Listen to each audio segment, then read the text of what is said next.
What's going on, everybody? KingofDragons 5000 here, coming at you with another figure review.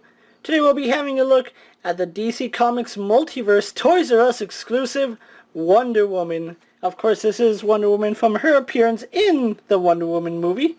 We do have a new Wonder Woman figure in the packaging. You can see she does come with a sword, a shield, and a sword, or not a sword, but a shield for Ares. Really excited to finally have Ares complete. We have his fiery swords, and now we have his shield. On the side, a really beautiful image of Gal Gadot as Wonder Woman. No read-up, just the Wonder Woman logo right here. On the back, you see an image of all the figures in the series, minus what was her name? Penelope. Right now, we only have the Toys R Us exclusive Wonder Woman right here. The standard Wonder Woman figure, Steve Trevor, Diana of Themyscira, and Queen Hippolyta. All 5 figures gives you a complete Ares with shield and sword, so just really, really excited to finally complete Ares. And that's all for the box here. What we're going to do now is take a little break, get her opened up, and then we'll go on to the rest of her review. So sit tight, everyone. And so here we have Wonder Woman posing out of the packaging. Before we get on to Wonder Woman, let's actually show off her Build-A-Figure piece. She does come with the shield for Ares. Now, it's not essential that you give Ares the shield. This is a completely optional accessory if you're unable to find this particular Wonder Woman. You don't need the shield to complete Ares. It's just a really nice accessory to have. More on this when we actually show off the complete ultimate Ares, as I'll call him. Moving that off to the side, Wonder Woman does come with 3 accessories. Her first one being this really nice shield. And she's just going to take a nap right there. So we have a really, really nice shield here. You can see it is this really dark gunmetal color with this bronze coat accent to it. And it looks really, really nice. You can see almost like a floral pattern. Maybe a sun design. I don't know. It looks floral. Looks like the sun could be either or. And it's just simple gunmetal plastic on the back. Then we also do have this sword. We've seen this sword already with Wonder Woman. It's just always nice getting a sword. And it looks really nice. Let's actually show off some of the details, because I don't think I covered that the last time we showed off this sword. This is one thing I'm going to say Mattel did a really good job in, is the sword. You can see the handle is really nicely detailed. A little bit of wash would have gone a long way, but as it stands, there's plenty of detail in this shield, or in this sword. You can see going all the way up to the blade. It's for what it is, it's really nice, really detailed. I do like it. Moving the camera back out. In case you're wondering, she does hold the sword in either hand. All the images I've seen with Wonder Woman have her with this sword in her right hand, so we're just going to go ahead and slide that in. And she does hold it pretty well. And then the shield, it's a lot better than the Batman vs. Superman Wonder Woman shield, because this one just slides right on. You don't have to have her grabbing it. If you can slide her thumb into it, it fits a little better. And there we go. She doesn't actually hold on to it, it just gives the illusion of her holding it. But then that does cause a problem that the shield is kind of heavy for her. You can see her arm does droop down. Once you get it to a certain point it doesn't, but you can see it's pretty heavy. So I might not display my Wonder Woman with this figure. With this shield. Add to it, it does throw off her center of balance quite a bit. You can see she is more inclined to lean to the left side, and that's just because of how heavy this shield is. It's not plastic, it's a rubbery plastic, so it is soft, and it does cause the figure to want to lean to one side. I'm going to have it off for right now, just so that we don't interfere with that. And then we'll go on to her final accessory, being her golden lasso of truth. This is something that the Batman vs. Superman Wonder Woman didn't have, and it's a lasso that could come on and off. We've seen this with the other Wonder Woman figures. And it just pegs back on in case you don't want to have her displayed with it. so it looks really nice just hanging on the side. And then you can slide her sword right through the holder right there. It's not really a scabbard, it's more like just a sword holder. And it looks really nice just to have Wonder Woman there, almost like she's ready to fight. And I'm going to say this is a really huge improvement over the Batman vs. Superman Wonder Woman. And let's actually move this Wonder Woman here so we can bring out the said figure. And here we have the two Wonder Woman figures posed side by side. It's no surprise which one I'm leaning toward. I really do love this figure more than this one.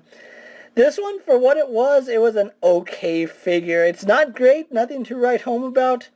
And the shield was just so problematic. It's just this really hard plastic, no give. Getting to her to hold it was not the easiest thing. Add to it, this is her lasso. Look how puny that is. That isn't even a lasso. And that's just talking about aesthetics. That's not talking about face sculpt or anything like that. Which, that's actually, since I've now mentioned it, show off the face sculpt of both these figures. Let's see if I can't have them both in frame at once. Okay. So this is the new Wonder Woman figure, and this is the old one.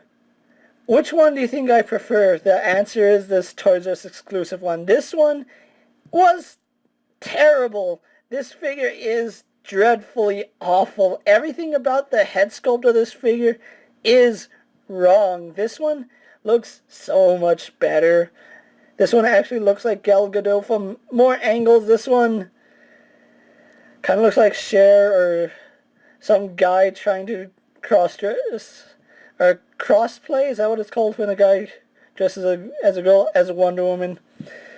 Now, one problem I did have with this figure was the hair. It was really hard, didn't allow for much movement.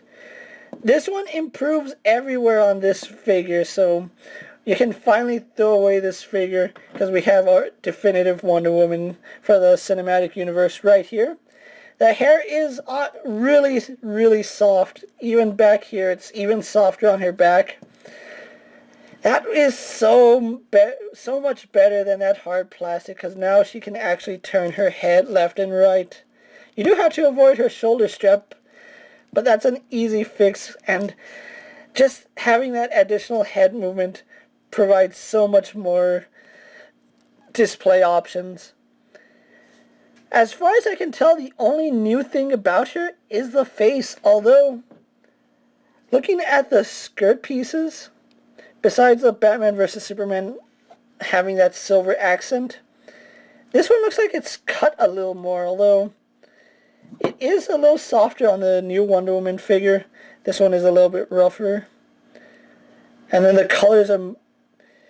The red on this one is more vibrant, but I love the blue on this one. It just looks so nice.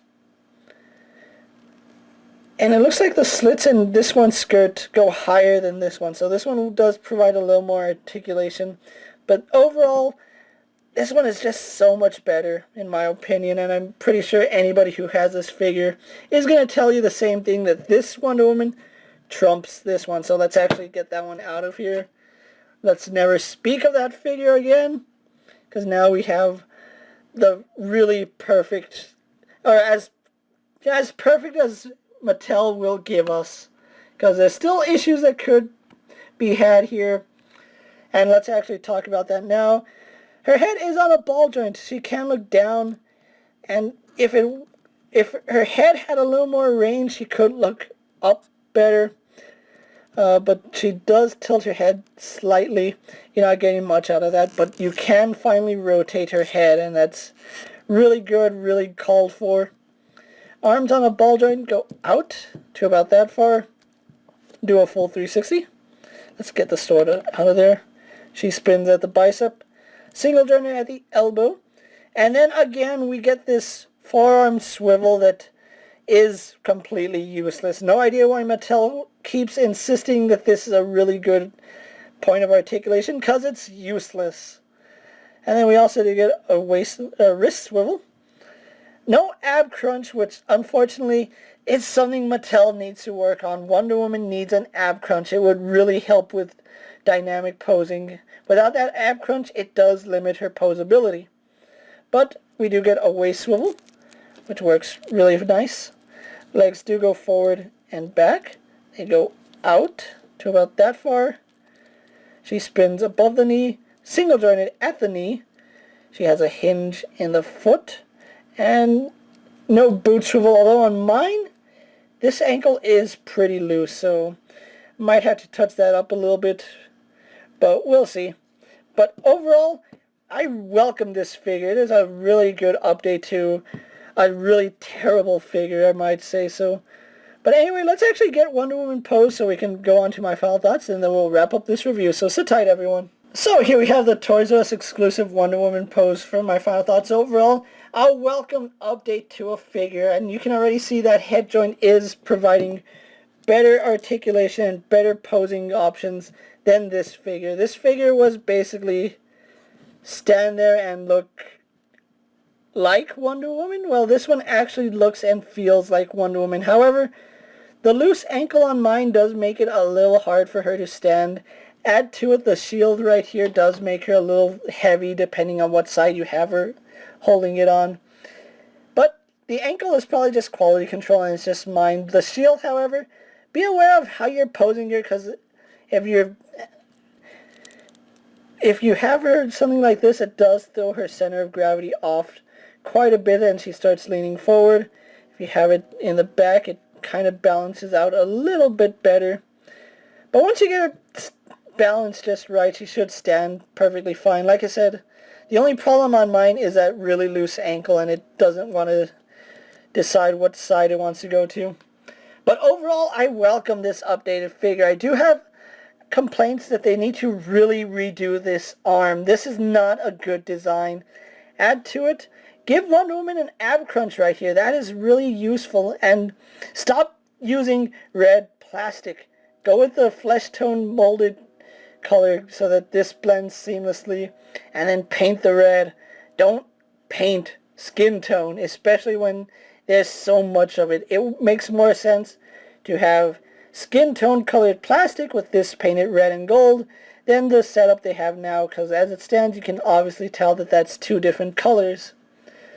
But anyway guys, if you're looking for this Wonder Woman and want to add her to your collection, she is exclusive to Toys R Us.